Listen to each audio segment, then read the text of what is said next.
Going a little bit deeper on that, when you start off in strength training, you have newbies come in and they make PR on their back squat and get 100 pounds, and then the next week they come in and get 130 pounds. And usually that's not like just they're not getting that much stronger. It's more of the central nervous and the neurological drive that they get. And so this can kind of do the same thing, and that's how we can kind of break through some of those plateaus where, you've been squatting, you get up your squat to 400 pounds or whatever, and you just can't break through that. Now all of a sudden we load up for a month or so yoke carries with 500 pounds on there. All of a sudden you take that 410-pound back squat out of the bar, and it makes it feel that much easier.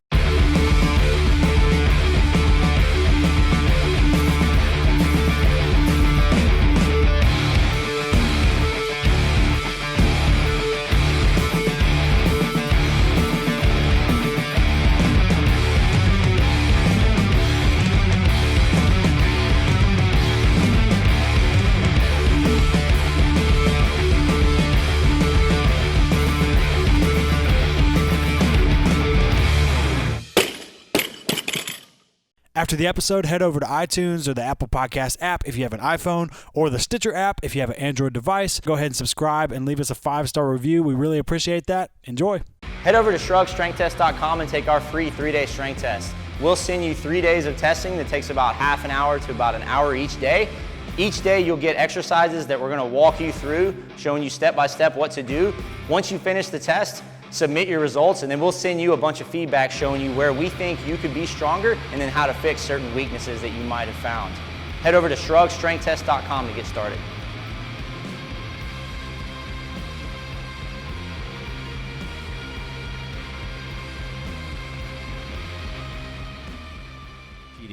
It ain't a true test of strength neither ways. All right, so how Strongman will help you crush your strength plateaus. Ooh. Yeah, I've got a great story about that, too. That. Yeah, I do. I took we'll save the story. I'll save the story for once we get started. What's up, guys? Started. Yeah. He always does that. He sneaks up on me. What's up, guys? Welcome to the Barbell Shrugged podcast. I'm your host, Mike, with a mic in his mouth. Mike McGoldrick, here with Mike McElroy. Without a mic in my mouth. Yeah. Kurt Mulligan.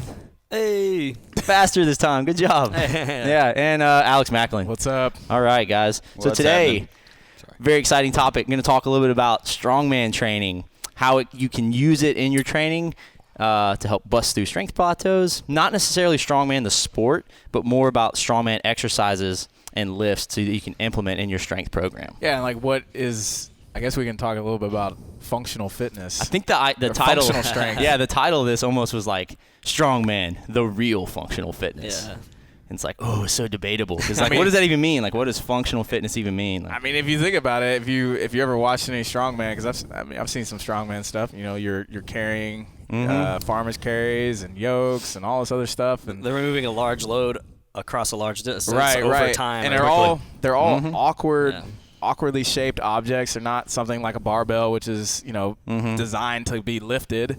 Yeah, like we were talking about earlier, and I said odd objects, and CTP actually said, well, it's actually not odd objects. Barbells are actually odd objects. When we're just doing stuff day to day, this is strongman's type stuff would be similar to what we're doing day to day versus having nice little handles on there. I think the most functional application to farmers carries is when you go buy like $200 worth of groceries, and you want to walk out. You're like, I'm not making 2 trips. I'm not making 2 trips, and you have like 30 grocery bags loaded up on each hand. Yeah, I feel like such a bitch if I have to make 2 trips or use a grocery buggy bag. Yeah, like who uses a buggy? Oh man, no. When I live downtown in an apartment, I don't give a shit. I'm carrying all my groceries up the stairs. So out of breath. But I mean that's a very functional movement because you've got to carry loads in your hands all in real life. So yeah, so I think it comes down to your own personal definition too. Like to me, like functional to me is like training with it is the ability to be strong in imperfect positions. So like picking up a stone or flipping a tire or just anything really that where you're just like it's not perfectly set up like a with a barbell and you can have your back straight and belt on. Yeah, like when you're moving furniture, like you need to know how to brace without it being a perfect position. Yeah, you're gonna be able to grab it. You're still making pulling try from to be deficit, able to brace, but you're not gonna be. It's not gonna be perfect. Well, let's question the word functional real quick. I mean, what is functional? I think we define it maybe as multi-joint movements that we see in the gym all the time. But if you're going to, let's just say, like move like your TV, right? It's a big rectangle. Yeah. It's a flat panel.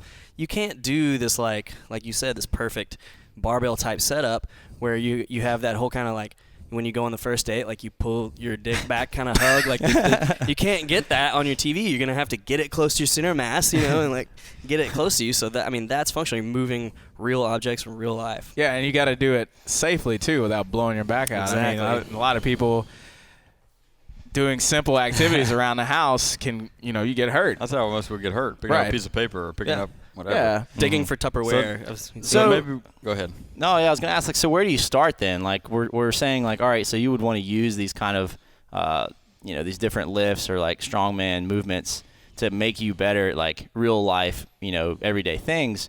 So like, if you're someone who's never lifted before, like, would you start with that? Would you start with picking up stones and doing heavy sandbag carries or farmer carries or whatever? Like, are you ready for that? Can you do it safely as a beginner, or do you need to do like basic barbell deadlift movements first? Or so maybe the question is, or maybe just to phrase it in a different way, like as far as implementing this, should it only be for people looking for functional fitness, or should it be for competitors, or should it be for beginners getting started, trying to get some strength? And I think it can be applicable to all those different people. So to answer your question, I think beginners can use it, just learn to get stronger. Sometimes they can't do certain lifts, like they can't get enough on a barbell for a snatch to get any kind of strength benefits from that because they can't do the movement. But they can pick up a sandbag and use that and get stronger doing that. So I think there's application for that for sure. Yeah, I think, again, it comes down to that person, the individual's need for that function. Like what do they actually just need to do? And then you could further that discussion into sport itself. So like, I've got an example, like performance aspect, when I was like just maybe like 3 years into CrossFit, and I was doing a bunch of Olympic lifts for a while, and I was like extremely plateaued on my clean. And I remember I remember training with Chris Moore for a while, and we did a bunch of strongman training for a while. Because it just was fun. It was like a change up from just doing Olympic lifts all the time. I took like 2 full months off. I think we wrote an article about it. We experimented with it, but I took like 2 full months off of doing any cleans, any Olympic lifts. And then the first day I came back, touched the barbell, I PR'd my clean. Like, because we were just doing like lots of stone pulls, and I just got like really strong in weird positions. And then when it came back to clean a barbell, it felt like a little toy. And you got to be explosive with it too. You have to be explosive. Getting a stone to your shoulder, a sandbag to your shoulder, you got to be explosive. Whereas like if you go to, maybe you take a break from Olympic lifting and go to powerlifting, then you possibly could slow down a little bit there. But with the strongman stuff, you can get a couple different. You can either get super heavy loads, like heavier than your 1 rep max with a barbell when you're doing like yoke carries or something, and then you can go, which would be lighter than your clean or your snatch or something where you're doing stones. The actual weight is lighter, but it's taking more strength. Yeah, it's like a real aggression that you need, because you almost have to protect yourself. Like if you're lifting a stone, it's not as easy to bail out with that as it is with a barbell. Yeah. Right. So I don't know. I think if you have like no body awareness, I'm not going to be like, all right, we're going to go pick up stones today. We might do like deadlifts with them maybe. Like, I've seen that happen. It's good grip doesn't practice. end well for guys. Yeah. Saw a kid. We had a kid in our gym. He picked up a stone. I was like, put it down, put it down, put it down. He dropped it on his foot? I saw it foot? wasn't going. No. No. I wish he had dropped it on his foot. He got what up he to heard like was, here and keep trying. So he dropped it on himself. Yeah. Oh, Big shit. ball hit the little balls. Ooh. Ouch. Ouch. Actually, what you were saying. We haven't done stone since.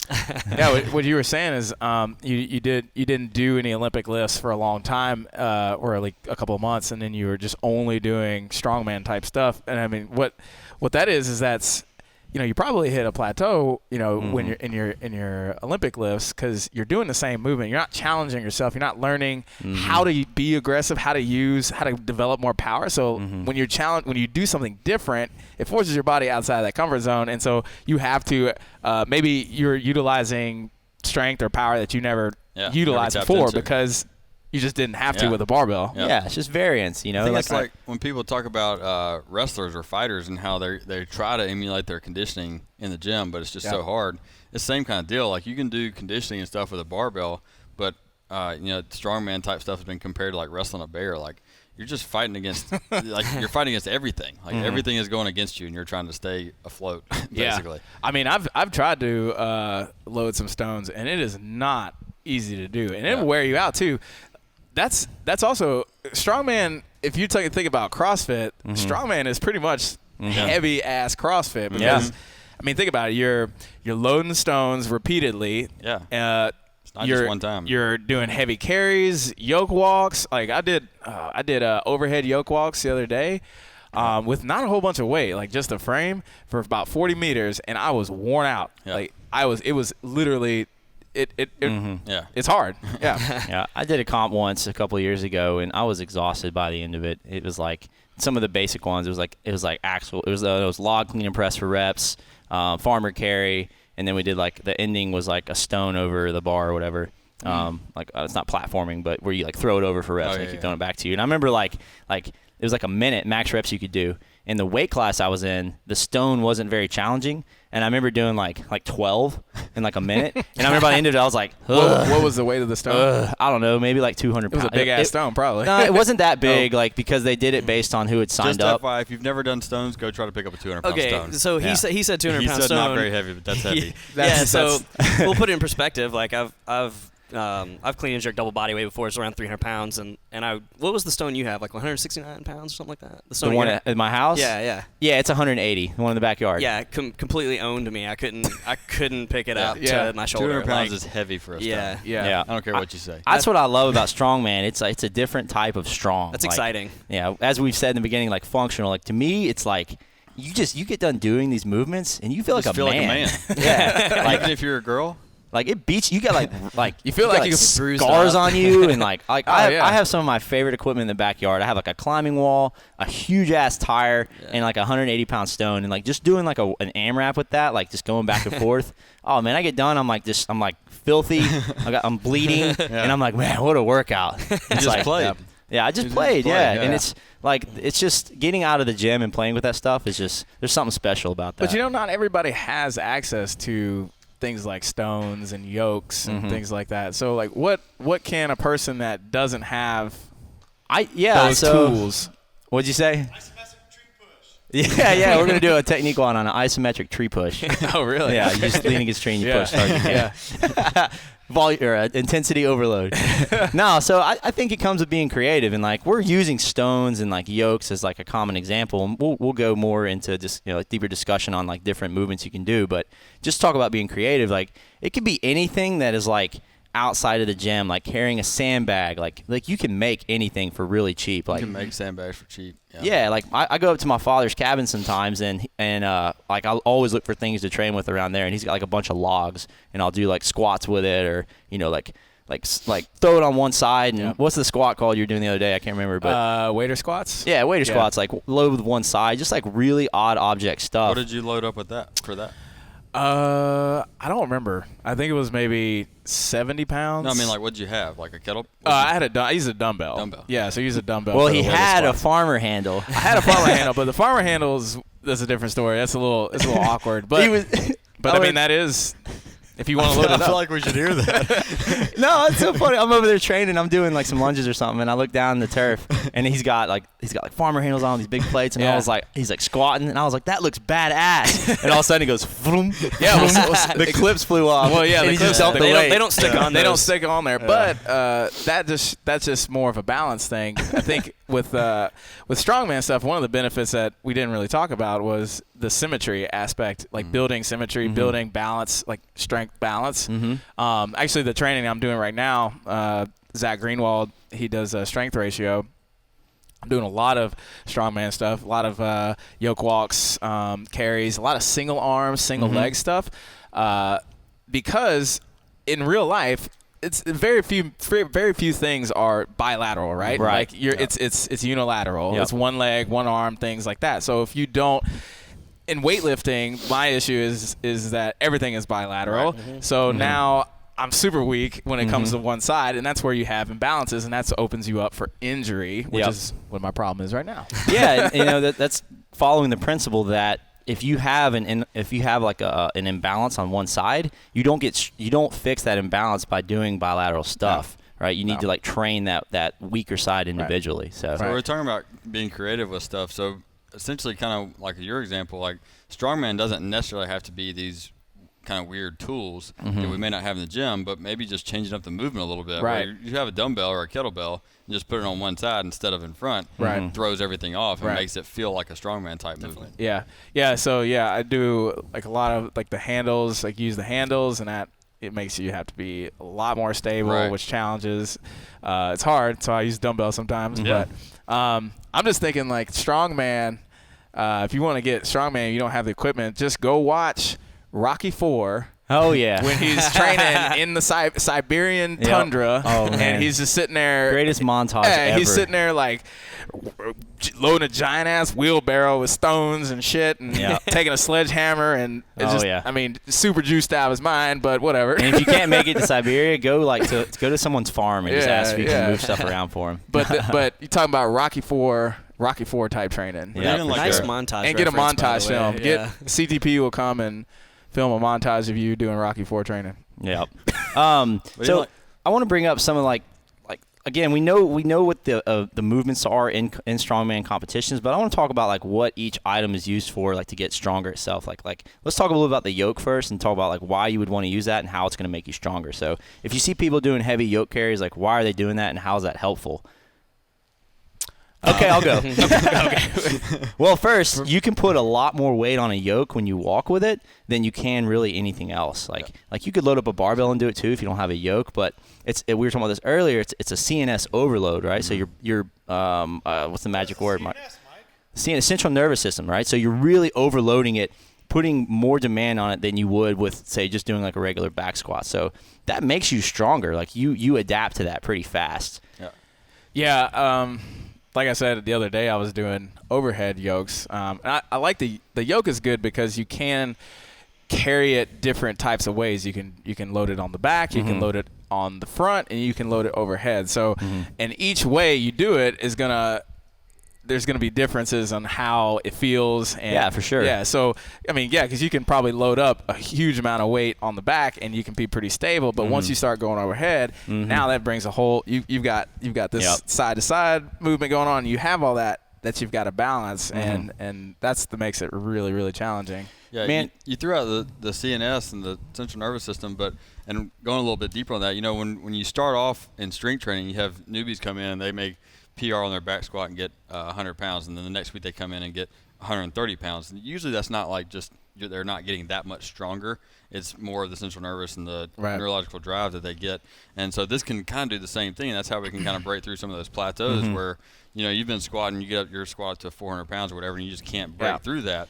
Now all of a sudden we load up for a month or so yoke carries with 500 pounds on there. All of a sudden you take that 410-pound back squat out of the bar, and it makes it feel that much easier. Well, you know what that is? A lot of that too is core stability. So the yoke, people try to think, I'm going to just do a whole bunch of GHD sit-ups and get a strong core or whatever. That is not having a strong core. They do. That's a thing.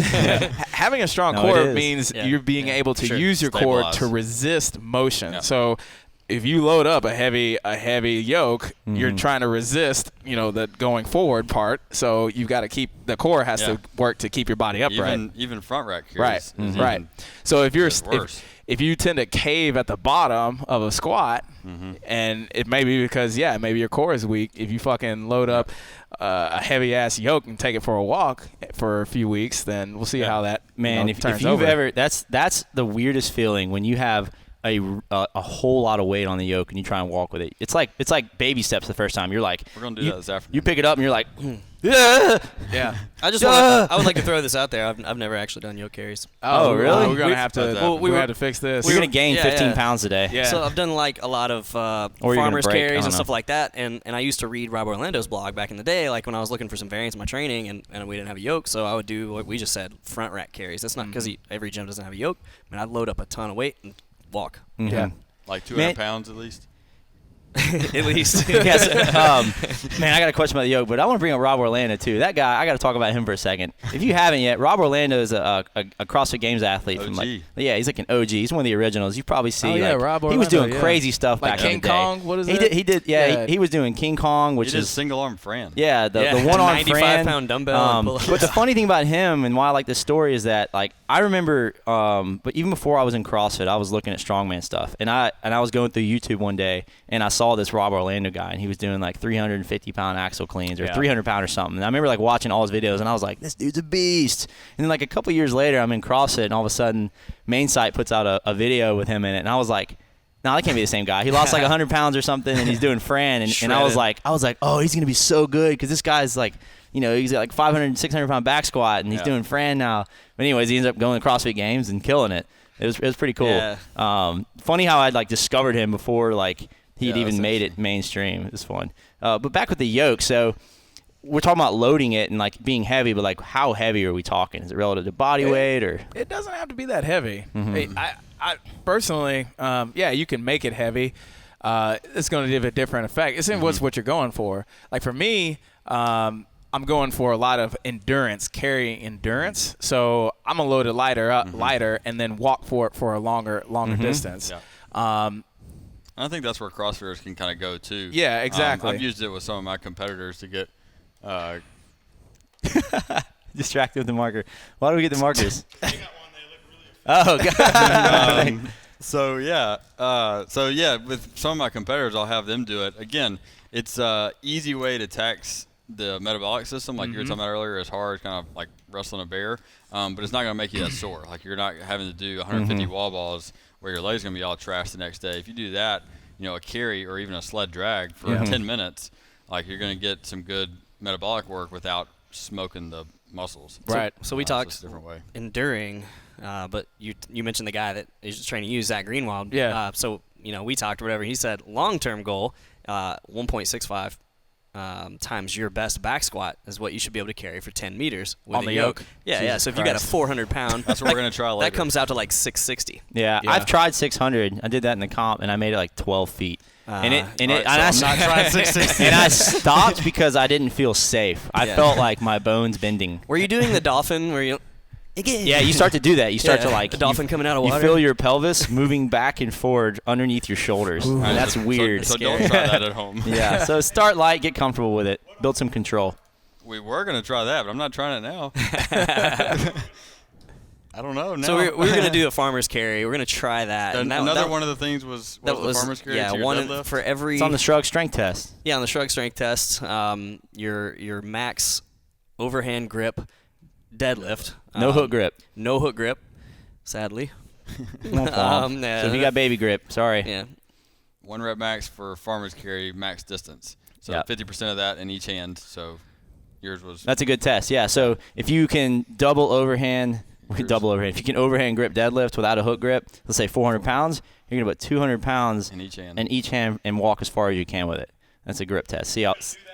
Yeah. Yeah, we're doing that Yeah, we're after gonna do this. that later. McG just crushed 200 kilos. You're going to have some weight in your hands. Yeah, we're going to do that and video us doing it and put it in the episode. So. Yeah, very cool. Y'all are gonna do it. Yeah, we can't talk I Alex into have it. my training. Okay, I follow my So, program like a another good thing- athlete. Shout out to I don't Alex have for a following the program. I'm out. I can do whatever I want right now. So with the loading, one thing to think about, obviously, in the feeling unsafe, you're obviously loading your spine with a ton of load, more than a back squat. So there's something to consider there with how often we want to do this type of stuff. I think that one is one of the main ones that you need to be careful with, loading too much. Yeah. Maybe once a week at most. But like sled drags, you can do those all the time.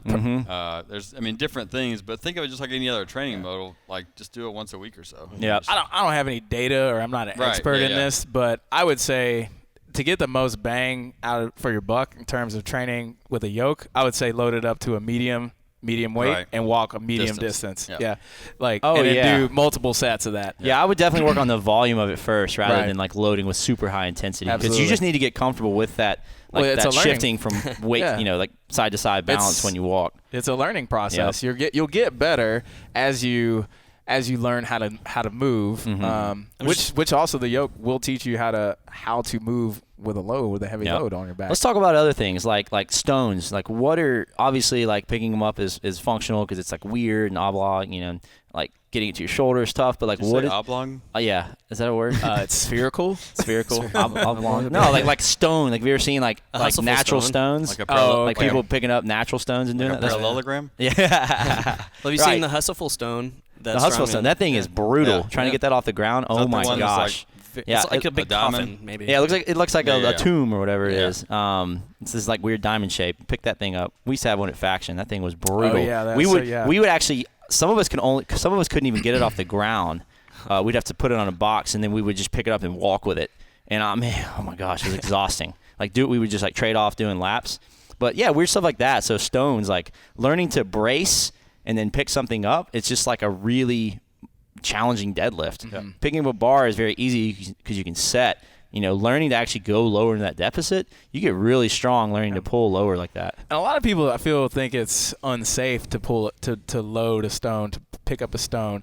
But I mean, if you think about it, if you have the proper technique, it's actually very safe to pick up a stone because you're lapping it and then you're using your hips you're not rounding at the back. You're rounding at the upper back, and people think, oh, the back is rounding, and that's no good. Well, I think the bracing is what's important. So when you go to pick it up, you're not initiating the movement with your spine. Your spine is braced, and the legs are still actually moving, right? So you're not picking. If you can see me on camera, you're not like going, and you're not like. You're not, what's that? Curling up. Yeah, you're not Jefferson curling it up. Like, that would be really not smart. But you do have to get your torso over it. But you need to learn to brace your spine in a position when it's not perfectly straight. We're not saying that's good, but that's going to happen in real life. That's real. Yeah, that's real life movement. And I think mostly what they've talked about, and I'm not 100% on this, but I think Stuart McGill has talked about, like, most of where the damage comes in on the back is not in the back being rounded or straight. It's when it moves under load. Changes direction. That's absolutely too straight. Yeah.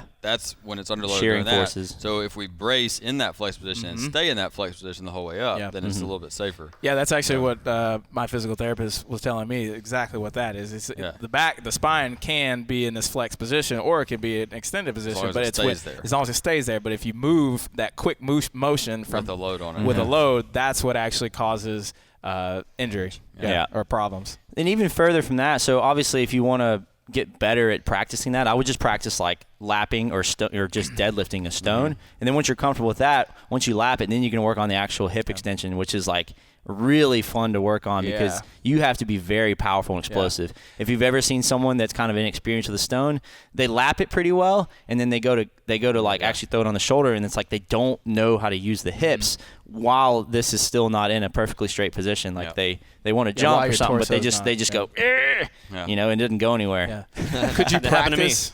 Could you practice with like a wall ball or something, or a med ball, or anything? Yeah, you could. I think it's a good movement pattern. Like practice just lapping it, moving the hands. So like when you see someone lap the stone, again, I'm not like an expert on strongman stuff, but I have a little bit of experience training with it. When you lap the stone, you want to move the hands so that the force is directly away from your, like it's opposite of your or across from your body. So that way, when you're actually pulling it into you, everyone tries to go under. Right, and then you don't have any power coming up this way. So if you pull it into you, you change the direction, and it's almost like rolling up your body and up and over. And you can practice that with a med ball. Can we talk about Continental Cleans? Because I remember those fail videos. Well, because I know that back in the old faction days, they were doing Continental Cleans, and I don't know if everybody knows what Continental Cleans, but you take a fat bar, an axle, and you clean it to your belt, and you have to kind of hyperextend. You have to switch grip it. Yeah, you switch grip it, and it lays on your belly, and then you get the bar into the front rack by using your hips and all that, whatever. Yeah. But it's such an awkward looking thing, and I remember you did it. It looks awful. Yeah, and you actually just cleaned it. Did you? Yeah. If you have a strong enough grip, you can kind of like get away with that with an axle. But if you're like going to do real weight, you can't like double overhand with that. But like we were all new to that, and we were messing around with it. And like the idea is you mix grip it up to the belt because it's just easier to pick up this way. It doesn't want to roll out of your hands. You switch the grip around, and then you kind of use like an upward, like a hip extension, like jump to actually get it into a front rack. Right. And I remember doing it, and I was doing it with a lot of other really big guys, and they're like resting on the belly. I remember doing it, and it's just like pinched on my skin. And I was like, ow! I just dropped it and was like, I'm just gonna power clean this. Yeah. People talk mad smack about that. It was an old Albany video that was circulating, and still is to this day. But man, I always replied with a video of Rob Orlando doing it in his backyard with metal plates and 405. Yeah, just like a boss. And I was like, now talk about it. These are people that learn. What I like about it was cool with like Continental Cleans, like it's the way that someone figured out how to pick up like heavyweight, like that heavyweight with that, because you can't clean that. Like how else can you do it? What's that one clean technique where you pick up the bar and then you like stand it on its side, and then you like roll it onto you to stand up. What's that called? I can't remember his name, but a guy actually tried that in a CrossFit competition, and they like made a video on like how you couldn't do that. But he did it with like 330 pounds. Yeah. He like put it on the bar, he like picked it up, and he's like, whoa, and then he set it up like this. And then he came down and he squatted it and he stood it up. That's a very real lift, though. It has a name. Yeah. There's a name for it. I can't remember what it's called, but Yeah. But I'm like, I mean, that's A to B. Like, you got it done. Yeah, that's that is functional. So you have to move a load. You have to figure out some way to get it to where you can actually move it to where you want to go. So you just got to figure out how to get it up. What other movements? So things like let's talk about upper body a little bit. Like, how can you get strongman training for the upper body, like get the grip stronger? Farmers carries, man. Farmers carries. That and like the cannonball pull-up bar holds and the little plate pinch blocks that hang from the pull-up bar. Oh, those things are so much fun. No, they're not. Yeah. Well, yeah, I mean, for fun for you because you have like King Kong grip. You can just grip like 100 pounds with the ball like attached to it. That's something fun to do though. Go get some cannonballs. It's like a little metal ball and practice picking things up with it. Or like pinch blocks. Like they look like little just metal cylinders. No, not cylinders. Metal blocks, parallelograms. And just see how much you can deadlift with it or walk with it. Yeah, so it's just changing up the grip strength because we're so used to gripping, a bar marker, pull-up bar or normal barbell, and it's the same grip always. And so, sometimes people have, whether it's finger or wrist kind of issues. Sometimes changing up the grip will allow them to work that grip in a different way that gives them some relief. For the tendons and joints in different ways, but they're still working their grip strength. So if you have to grab a ball or a bench plate, it's, like I said, it's just different. Yeah, so actually. So speaking about grip, so been doing a lot of bicep curls in my bro session, but I tend to flare up my forearms a lot, and that's just a function of just having a weak grip. Yeah. So. Training that grip has actually helped me get kind of rid of that pain when I do some bicep curls because my left hand was particularly weak. Huh. Yeah. Go to the doc, what's wrong? I can't do my curls. Yeah, my grip. It would hurt every time I actually try to curl. Yeah. So training my grip more and then learning how to really grip hard has been beneficial to not having that pain. Yeah. What's that? Pinky out. I'm just trying to think of some ways to. I don't know. I'm sorry. Trying to think of some ways to implement this in a CrossFit gym setting. Trying to get some of these same feelings. I'm thinking of like front rack kettlebell carries and things like that. They give you that same feeling that you're like, this is only 70 pounds total, but this feels terrible. Right. Yeah. I like doing sandbag carries like hugged. Yeah. Like, I mean, obviously there's like easier ways to do it, but putting that load on the front of your chest and then learning how to brace and breathe while walking. Yeah. Oh my gosh, it's we did crushing. that for a competition. We did our team competition, and it was a 2,000 meter row, and you switch every 500 meters, and while your partner's rowing, the other partner's holding a kettlebell in this position, and by the end of it, they're just like, oh wow, I don't see melting like a can. I don't see enough overhead carries in CrossFit Metcons. Just enough overhead anything. Just taking other than handstand push-ups. Just taking a 45-pound plate and going for a walk. Like a 400-meter walk. I don't see a lot of that. It'll burn. There's not a lot of that. And it's and good I think and it's safe. Yeah, it's safe. It's not. It's not going to wear the joint down. It's not going to wear the joint down, and it's gonna help with building overhead stability. So waiters walks, single arm carries. I don't see a lot of that. And I feel like that's something that CrossFit gyms should program more in their regular. Like we talked training. about earlier, like and I'm 100% guilty of this too. Like CrossFit talks about constantly varied and stuff, and somehow this piece has gotten left out somehow. And this is a great piece that needs to be implemented, whether it's your beginners in your group class to your competitors. I think this piece of the training program, just this tool bag can be a good additive to your program to help break through some plateaus. Why do you think that is? Do you think is it like a measurable thing? Out? Yeah. No, I think it's just because it's not as common. You go to buy equipment and you buy barbells and plates. You don't just go to buy a bunch of strongman. You prioritize your dollar as a gym owner. I mean, you see what you need. You're like usually we don't have bars. any sandbags. However, I found personally that Army Surplus Store is a great thing for you can go buy a duffel bag. You can get a little scale, fill a bunch of garbage bags, make them 10 pounds each, throw 20 of them in there. You got a 200-pound sandbag now, and you can take out 10 pounds at a time when you tie those bags off. You buy the ammo cans, fill them full of sand. there's your farmer's carries. Yeah. You know what? Like using things like tires too. It's like I would much rather teach a group of 20 beginners how to flip a tire than teaching them how to clean a barbell. Yeah. Like I was like, oh my God, blasphemy! No, Yeah, like, it's fun. but it's easier, it's fun, like it's cheap. Tires are nothing. Like I got two. Usually they'll give them to you. Yeah, if you go, they want you to come get rid of them. Like they're asking, like, please take this off our property. Talk about marketing too, like putting a picture up of somebody doing a deadlift with a barbell and versus a picture with somebody flipping a tire. That picture with a tire is going to get so many more likes and reposts. Well, it's interesting. I remember, I don't know, maybe it's because the general transition, like CrossFit has become so mainstream, it's kind of gotten away from that hardcore route. Because I remember when I first started CrossFit, we did a lot of that stuff. Yeah, that's a lot of the that. The dirtier your gym was, it was like the cooler the gym was. Yeah. So doing all this, tire flips and taking a sledgehammer to the tire, like that was all in our programming. But I don't see that much very often. I think a little bit too comes with like it's hard to measure that. Like if you do like an AMRAP with like tire flips and sledgehammer hits like on a tire, it's like how do you know what score you really got? But 800 it's more about just the training then, so. Yeah. Well, yeah. I mean, what are you? You're coming in to. But why are you doing this? You're coming in to have fun. You're coming in to get functionally fit. So taking an odd-shaped object and trying to move it is, I think, the absolute definition of functional Some of the fitness. most fun I've ever had doing Metcons, like on Saturdays when all the bros and I used to do a bunch of strongman stuff, was when we'd make up our own strongman medley. And that, like, a medley is like just a combination of like the different movements, and we would do it for time. And I'm talking like we could all do it. Those thing like me and Chris Moore were doing the same weight, and he's like way stronger than me, but like some of it was so long too. It was like 3 or 4 minute workout. By the end of it, he's gassed, and I'm like failing over and over, but I'm like like a little, like a little spaz trying to lift the weight. But that was the most fun because we just made it up. And it was like a challenge, and we didn't know if we'd finish it or how hard it really was. But doing that stuff was so much fun. Well, I think CrossFit's motto is try new sports regularly. I think you should probably do something like strongman almost every day.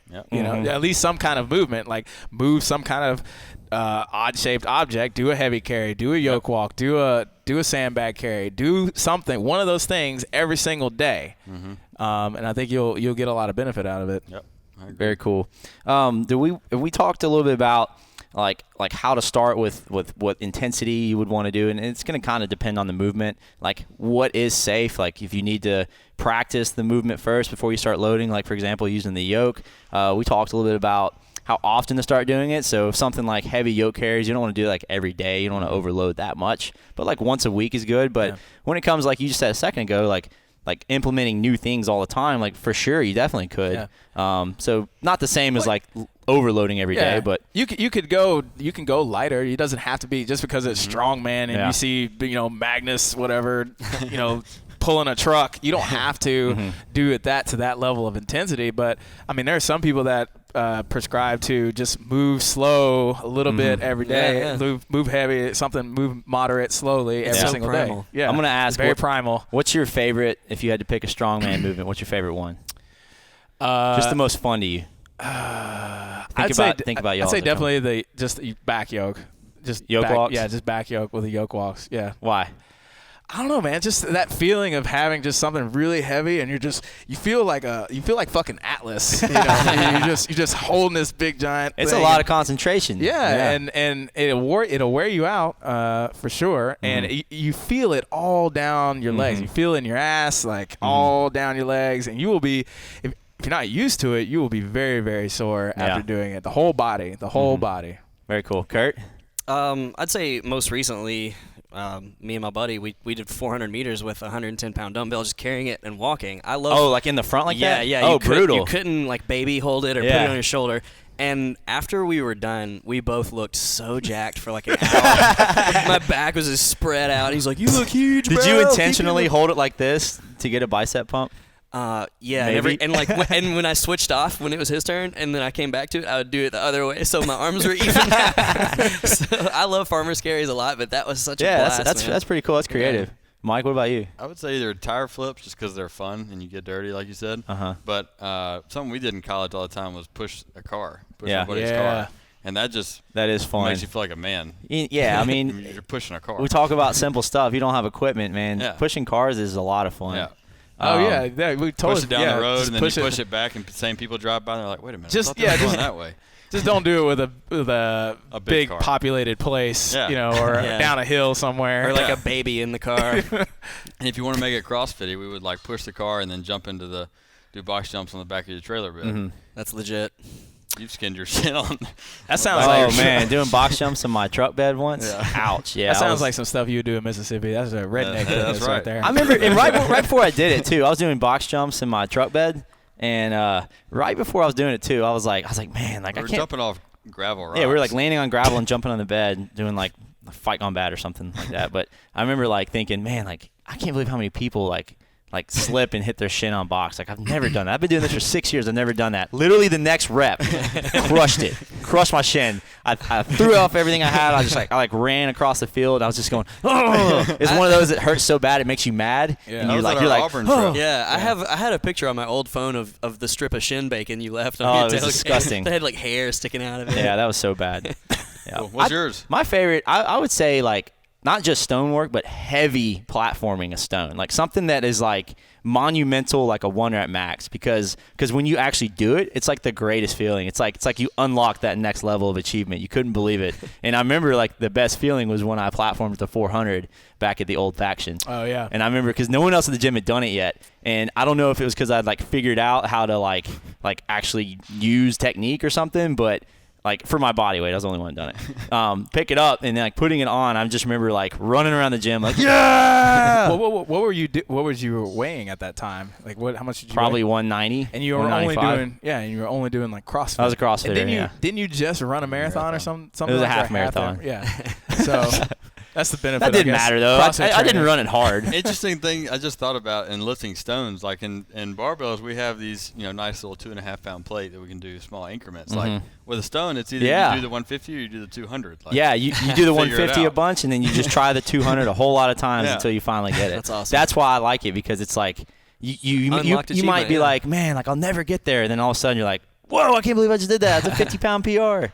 Yeah, for sure. That one's my favorite. Yeah, and you did see some carryover to your regular training too. Yep. So. I mean, again, like it just makes you tough. Teaches you not to quit, when it gets like really heavy and tough. teaches you to use your body in ways that you weren't using it before. And Let's all that go do some transfers. right now. Yeah, I don't know. I'm Yeah. fired up. I want to go do some fun This stuff. is great. Cool. Anything else you guys want to add? I'm ready to carry something. Yeah. Yeah, for sure. So check out the Shrugged strength test. We've got a bunch of these things that we just added in, specifically like the double overhand deadlift. I keep saying double overhand. No one calls it that. Why do I call it that? You do. An overhand no hook grip deadlift. Basically, go around, pick up the deadlift like this, see how much you can do. Once you find that 1 rep max, then you can take 50% of that weight, put it in each hand, and walk with it as far as you can. That's the challenge. Come play along with us. Your hands are going to be lit up. All right, guys. Thanks for listening. Nope.